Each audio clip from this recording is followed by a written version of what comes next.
Now we are towards the end of this course. We are going to focus on database optimization techniques. And out of them, in this lesson, specifically, we are going to look at normalization. Database normalization is a process of structuring a relational database into an optimized form. And by optimized form, we mean optimize in related to storage space. There are different ways we can optimize the database. We will look at some other approaches in the next lesson as well. Normalization technique is specifically about optimizing the storage space. And normalization will reduce the data redundancy and improve data integrity. And typically, this is done when we are designing a database. That means at the design phase of the database. And before getting into the concept of normalization, there's one fundamental idea that we have to be familiar with, that is functional dependency. A functional dependency is a constraint between two sets of attributes in a relation, that means a table from a database. Let's say if A and B are attributes of a relation R, then B is functionally dependent on A if each value of A is associated with exactly one value of B. Then we can write it down as A implies B. In simple words, if the values of A attributes are known, then the corresponding values for the B attribute can be determined using the value of A. Because two tuples with the same value of A will have the same value for B. Since we said at most one value of A can have only one value of B associated with it. So if we know the value of A, that means we should be able to figure out what would be the value for B. So that means B is functionally dependent on A. The value of B depends on the value of A. And because of that, we say A is the determinant set and B is the dependent set. So this is a kind of a generalized idea of the key. So we already know what a key is. We have learned different types of keys, super keys, candidate keys. So this functional dependency is the underlying concept of a key, or generally any key. Let's look at an example. Here we have a small relation that contains information about a certain set of employees. So we have an attribute employee ID, employee name, department ID, and department name. So as we can have, different employees have different employee IDs. And first employee is John Doe. He is working at the department Human Resources, and he has the department ID 1. And there's another person, John Smith, working in the same department, Human Resources, department ID 1. And there are then two other persons working in marketing and sales departments. And using this relation, we can identify several functional dependencies, like employee ID implies employee name. Anywhere we have the employee ID 0001, that means the employee John Doe. John Doe has a unique employee ID associated with it. So that means employee ID implies employee name, or employee name functionally depends on employee ID. And we can identify some other functional dependencies, like employee ID implies department ID, since each employee works on a different single department. If we know the employee ID, we can determine the department ID as well. And we have another functional dependency, department ID implies department name. Since each department has a different ID, like the sales has the ID 3, human resources has the ID 1. Anywhere the department is human resources, the department ID is 1. So that means the department name is functionally dependent on the department ID. So likewise, we can identify multiple dependencies in this particular relation. A functional dependency X implies Y is a full functional dependency if removal of any attributes from X results in that dependency not holding anymore. That means this X can be a set of multiple attributes and Y can also be a set of multiple attributes. If we remove any attribute from the set of X, if the functional dependency is no more there, then that means X implies Y is a full functional dependency. And on the other hand, a functional dependency X implies Y, where we can remove some attributes from X, but still the dependency is valid. We call it as a partial dependency. That means there are some redundant attributes in the set X that we can remove, but still the X implies Y functional dependency holds. And then we say a functional dependency X implies Y is trivial if Y is a subset of X. Like this example, AB implies B is trivial since B is a subset of AB. So trivial means it's kind of obvious that if Y is a subset of the set X, then we don't have to explicitly say that there's a functional dependency. That it's kind of obvious there's a dependency between a set and any subset of that. Now let's move on to the normalization. This normalization process was first proposed by this person called Edgar F. Codd in 1970s, and it takes a relational schema through a series of tests and check again certain conditions and certifies whether it satisfies a certain normal form or not. And initially, this Edgar Codd proposed 3 normal forms that we will look at next. And this normalization or this normal forms is considered as a relational design by analysis process. So as I said, there are 3 normal forms proposed by Edgar Codd, and the first normal form out of these 3, a relational schema R is in the first normal form. We also denote that by in a short form 1NF. If the domain of all attributes in the relation R are atomic. What we mean by atomic is when the elements of that domain are indivisible unit. That means they are single units of information that we can't divide them further. For example, if an attribute contains a set of names, or if it is a composite attribute, we don't consider them as atomic domains. They are non-atomic. Even something like repeated attributes are considered as non-atomic. And atomicity also depends on how elements of the domain are used. That means how they are used in the practical sense. For example, let's say there's a identification number like this UOM-FOB-DS that is used to find where an employee works. When you have that as a value in an attribute, that's a single string value. So you might think that is an atomic value.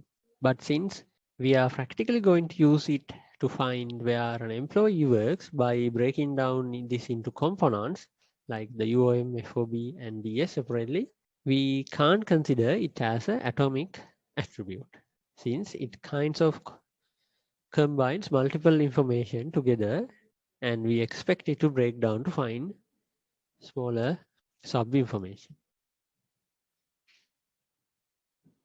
So the process of making a relation into first normal form is we have to break composite fields.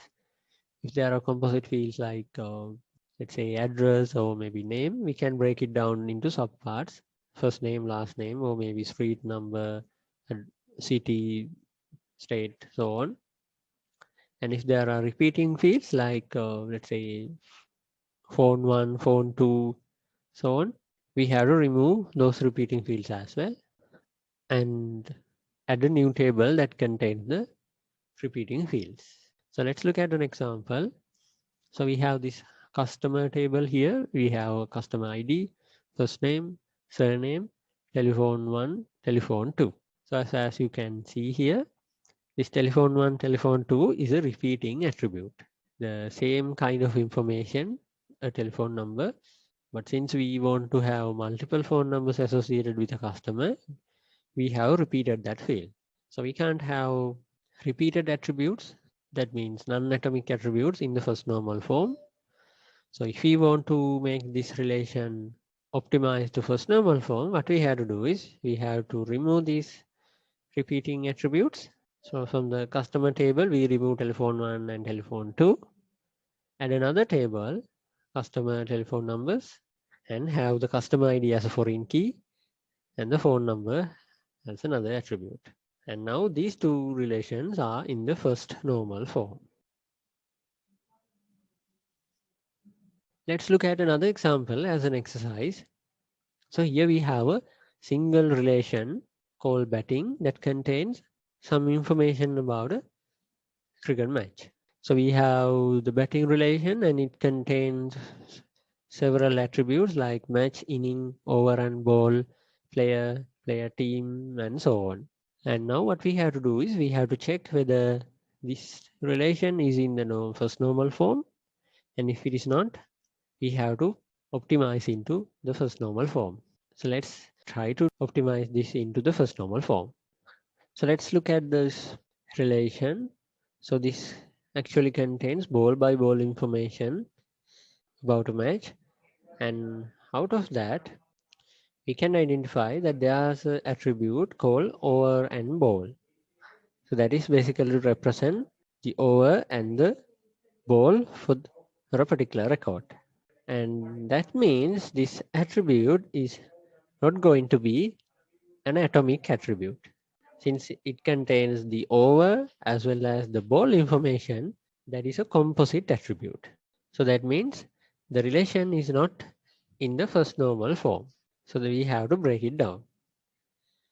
So we can simply break the over and ball into two attributes. We have one attribute as over and another attribute as ball.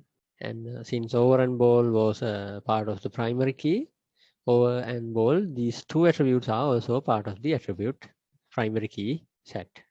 So we have the match, inning, over, and ball as the primary key. For a certain match, certain inning, in a specific over, specific ball, these are the information. Now we have normalized the relation to first normal form. Let's look at the second normal form. A relation schema R is in second normal form or simply in 2NF if it is in first normal form and every non-key attribute is fully dependent on the candidate key or the primary key. And in simple words, that means there should not be any fields that depend on part of the primary key. So the key thing to highlight here is every non-key attribute is fully dependent on the candidate key. So that should be fully dependent on the whole candidate key. So no attribute or field should depend on part of the primary key. And if a relation is not in the second normal form, we can easily make it optimized to the second normal form by removing the partial dependency and add a new table that contains the fields that are partially dependent on the candidate key. Let's see another example to clarify this. So here we have a relation device models that contains information about certain electronic devices manufactured by different manufacturers. So we have a column manufacturer, model, model full name, and the manufacturer country. And if you look at this is in the first normal form, but it is not in the second normal form because there's a partial dependency. This attribute manufacturer country depends on the manufacturer. The manufacturer Forte is in Italy and Hosh is in Germany and so on. So the values in this manufacturer country attribute depends only on the manufacturer. But the primary key here is manufacturer and model. So that means there's a partial dependency. And so it is not in the second normal form. So to make it to the second normal form, we have to remove the partial dependency. So that means from the device model, we have to remove this manufacturer country.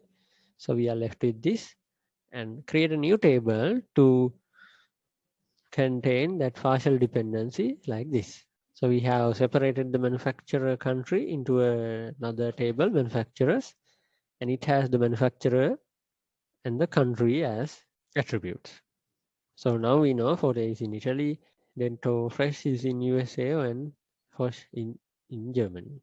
So by doing so, we have removed this redundancy of having the partial dependency. Now let's try to further normalize our batting record schema into second normal form. So this is the schema that we are left with after normalizing to the first normal form. And as you can see, we have to identify if there are any partial dependencies here. The primary key is match, inning, over, and ball. So we can identify that some of the attributes does not depend on the whole primary key. Like this player team or bowler team does not depend on the over and ball. For the whole match, for a particular inning, there's only a single player team and a bowler team. It does not depend on the over and ball. So only depends on the match and inning. So that means there are partial dependencies for these two. And also the bowler here does not depend on the attribute ball. Although it's a part of the primary key, it only depends on the match, inning, and the over. Considering the fact that one over is bowled by a single bowler, this bowler does not depend on the ball. So there are three partial dependencies here, and we have to remove them. So we remove the bowler, bowling team, and player team from this batting relation, and we have to create new relations to include those information. So we have the batting team relation that includes match, inning, team, and the bowling team relation to have the match, inning, team, and another relation over bowling to represent which bowler is bowling which over. So the primary key would be match, inning, over, and then we have the bowler as an attribute. So now if we consider this whole schema, there are no partial dependencies anymore. So this is in the second normal form. And once we are done with the second normal form, we can check for the third normal form. And before we can check the condition for the third normal form, let's look at another concept, that is transitive dependency. And these transitive dependencies, if there exists a set of attribute Z in relation R that is not a key of R, and X implies Z and Z implies Y hold, that means there's a set of attribute C in R that is not part of the primary key of R, and this C is functionally depend on X, and also Y functionally depends on C, then that means Y functionally depends on X. So X implies E and C implies Y means X implies Y, and that is known as the transitive dependency. A relational schema R is in the third normal form or 3NF if it is in the second normal form and no non-key attribute is transitively dependent on any key attribute. Simply that means all the non-key attributes must depend only on the primary keys. So there can't be any other attribute you see that certain attributes depends on. If an attribute depends on something, that has to be on the primary key, not anything else. And if something is not on the third normal form, we can make it comply with the third normal form by removing this transitive dependency and adding a new table that contains the depending field. So let's look at another example. So we have a table called tournament winners that contains information about winners of a certain sport tournaments over the years. So we have 4 attributes, tournament and year. Those are the primary keys. We also have 2 attributes, winner and the winner date of birth. And as you can see, this table is in the second normal form. There are no partial dependencies. Winner depends on the tournament and the year. As you can see, the same person has won on 2 tournaments on different years. So this is in the second normal form, but this is not in the third normal form because there exists a transitive dependency. As you can see, tournament and year implies the winner, and the winner implies the winner's date of birth. So the winner date of birth depends on winner, and winner depends on tournament and year. So that means there's a transitive dependency. So we can optimize this into third normal form by removing the dependency and having a new table for that. So we have a winner date of birth as a separate table. We have the winner name and the date of birth for each of these people. And our original table, tournament winners, becomes this. And now these two tables are in the third normal form. So let's again look at our exercise example. So we make it to the second normal form, and our batting relation is now left with something like this. We have the match inning over ball, primary keys, and player hand, and runs as the attributes. So we have not included the other 3 tables that we created when we optimize into the second normal form. They are already in the third normal form, so we are not going to look at it. But this table is not in the third normal form. That means there exists a transitive dependency. As you can see, the player hand depends on the player. For a certain player, the player hand is either left or right. So it doesn't change depending on the match or the ball. So the player hand does not depend on the match or ball or any other primary keys, but on the player.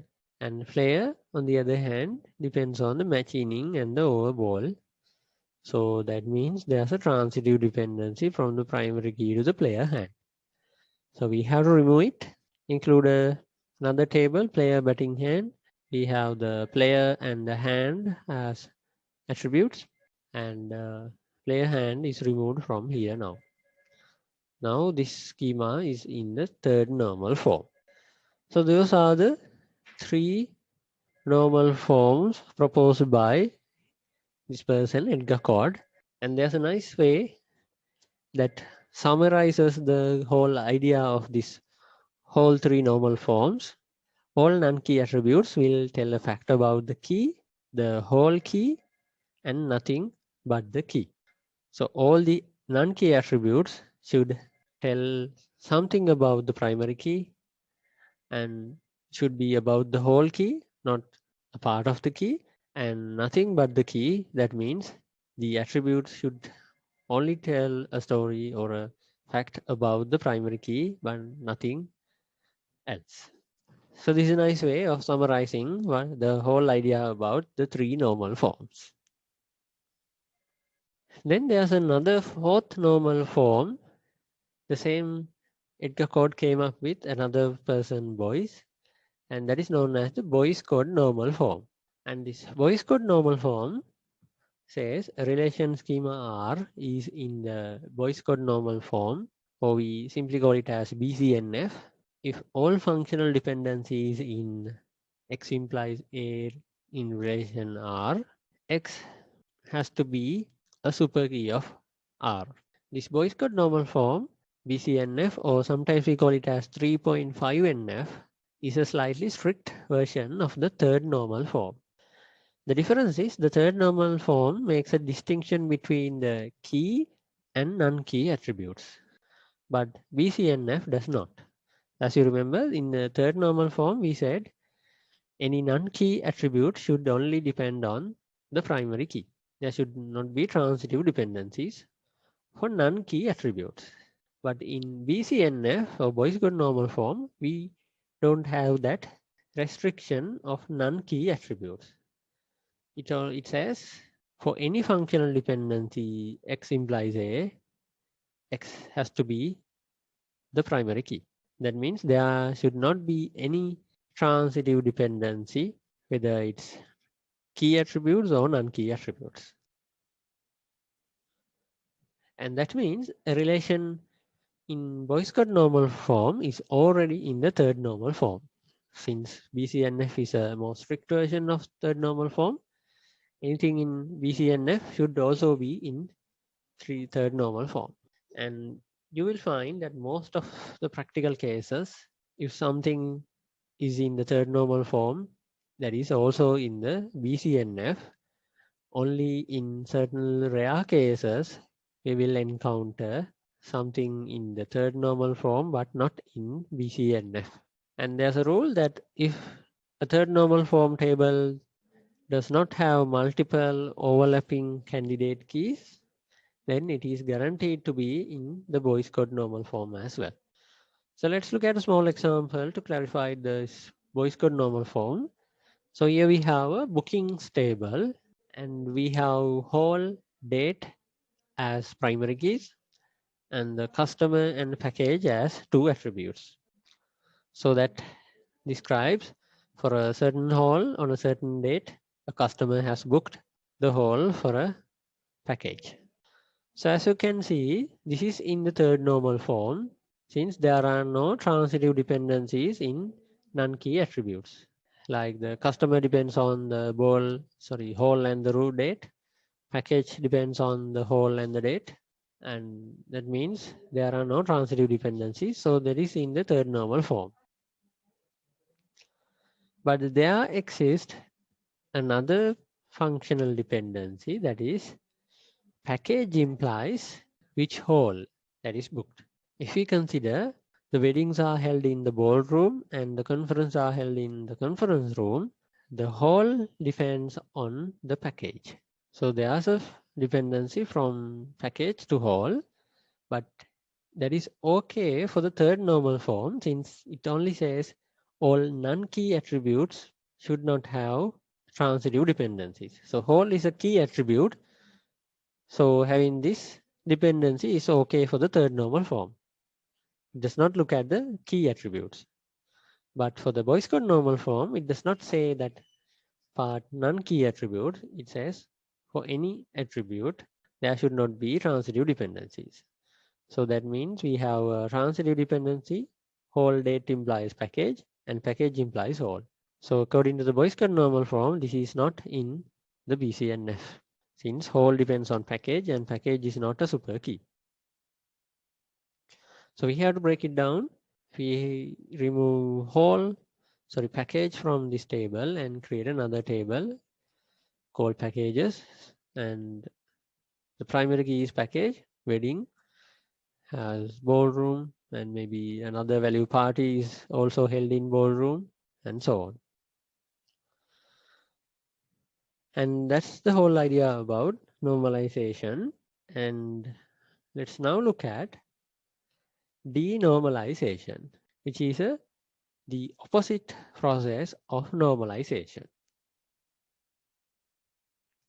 And in normalization, we try to remove redundancies from our relations and break down into multiple tables.